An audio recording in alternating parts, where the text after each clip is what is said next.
जय हिंद। कल मैंने आपसे उस घटना का जिक्र किया था जिसमें नेशनल कमीशन फॉर वीमेन, जिसकी चेयरपर्सन है रेखा शर्मा, उन्होंने यूपी डीजीपी को पत्र लिखकर स्वामी यति नरसिंहानंद सरस्वती जी के खिलाफ एफआईआर दर्ज कर उचित कार्रवाई करने की मांग की थी, जिसके बारे में हो सकता है कि आपने देखा हो और जानते भी हो। उसके बाद यति नरसिंहानंद सरस्वती जी के खिलाफ ट्रेंड चलना शुरू हो गया था, arrest Swami Yati Narsinghanand Saraswati. I think वो ट्रेंड था, अरेस्ट स्वामी यति नरसिंहानंद, पूरा नहीं था। उसको लेकर यति नरसिंहानंद सरस्वती जी की भी प्रतिक्रिया आ चुकी है। उन्होंने कहा कि हिंदुओं सोचो तो जरा, एक आदमी को मारने के लिए जिहादी, वामपंथी और राष्ट्रवादी एक हो चुके हैं। जिहादी और वामपंथी एक हो चुके हैं तो ये समझ आता है, क्योंकि जो विरोधी होता है वो विरोध करने के लिए पैदा ही हुआ होता है। लेकिन जो ये राष्ट्रवादी हैं, ये स्वामी यति नरसिंहानंद सरस्वती जी का विरोध क्यों कर रहे हैं? क्या जिस राष्ट्र की ये बात करते हैं, क्या यति नरसिंहानंद सरस्वती उसके खिलाफ हैं? या फिर वो इनके नेता की जयकारे नहीं लगाते, इसकी वजह से वो राष्ट्रवादी नहीं है? हमेशा से ये राजनीति रही है और आईटी सेल का ये हमेशा से काम रहा है कि आम हिंदुओं को शांति दूतों के खिलाफ भड़काओ। अगर आज बात करें जिहाद से लड़ने वाले की, तो मेरे को नहीं लगता कि यति नरसिंहानंद सरस्वती से बड़ा कोई चेहरा है जो उससे मजबूती से लड़ रहा है, वो भी बिना किसी सपोर्ट के। लेकिन फिर भी ये लोग क्यों उनके अगेंस्ट में खड़े हैं? मतलब इनका क्या दिखावा है? ऊपर से कुछ लोग ऐसे भी आते हैं जो बोलते हैं कि हम यति नरसिंहानंद सरस्वती जी के साथ भी हैं और सरकार के भी साथ हैं। मेरे को ये लॉजिक समझ नहीं आता कि आप यति नरसिंहानंद सरस्वती के भी साथ हैं और सरकार के भी साथ हैं। ऐसे कैसे हो सकता है? जब आप सरकार के साथ हैं और यति नरसिंहानंद सरस्वती के भी साथ हैं, तो यति नरसिंहानंद सरस्वती से कभी आपने पूछा है कि क्या सरकार ने उनको सुरक्षा दी या नहीं दी? जवाब आपको पता होगा, सरकार ने सुरक्षा नहीं दी। सरकार से आप क्यों नहीं पूछते कि उनको सुरक्षा क्यों नहीं दी गई?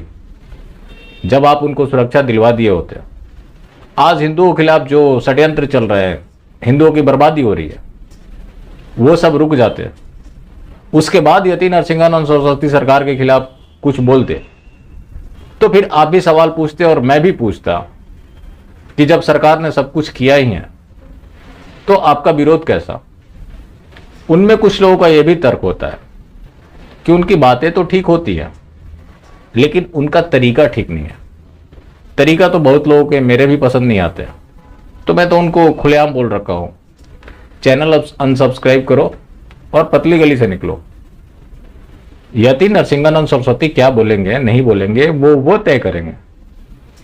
बाकी जो घटनाएं बता रहे हैं वो सब हो रही है। सबसे बड़ी बात यह है कि आज के टाइम में वो जिस चीज का खुलासा करते हैं, जिस चीज को लेकर उनको निशाना बनाया जाता है, वैसे ही मामला सामने आ जाती है। ये एक फर्रुखाबाद का मामला है। अब आप लोग कुछ कहेंगे कि भाई इसका स्क्रीनशॉट दिखा दो, तो ये यूट्यूब के पॉलिसी के खिलाफ है, जिसे हम नहीं दिखा सकते। जो लोग यूट्यूब के बारे में जानते होंगे उन्हें पता है। वहां का रफीक रवि बन गया, एक शादीशुदा महिला को फंसा लिया, उसका जाकर जबरन धर्मांतरण कराया, एक लड़की पैदा हुई, उससे पैसे ठगे। अब उसके खिलाफ मामला दर्ज हुआ, यूपी पुलिस ने खैर गिरफ्तार कर लिया। यही बात तो यति नरसिंहानंद सरस्वती जी ने भी बोला था, तो उन्होंने गलत क्या बोला था? अब ये लोग एक संत से क्या उम्मीद करते हैं? अली मौला भाईचारा की बात करें, वसुधैव कुटुंबकम वसुधैव कुटुंबकम। मतलब एक संत का यही मतलब है कि वो माला फेरता रहे, यही से वो संत हो जाता है। लेकिन जो संत धर्म की रक्षा की बात करे, वो एक सांप्रदायिक और क्रिमिनल हो जाता है इनकी नजरों में।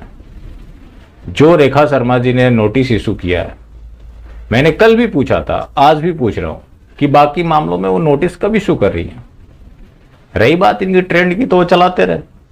अगर ट्विटर से गिरफ्तारी होती तो पता नहीं अब तक कितनी गिरफ्तारियां हो चुकी होती।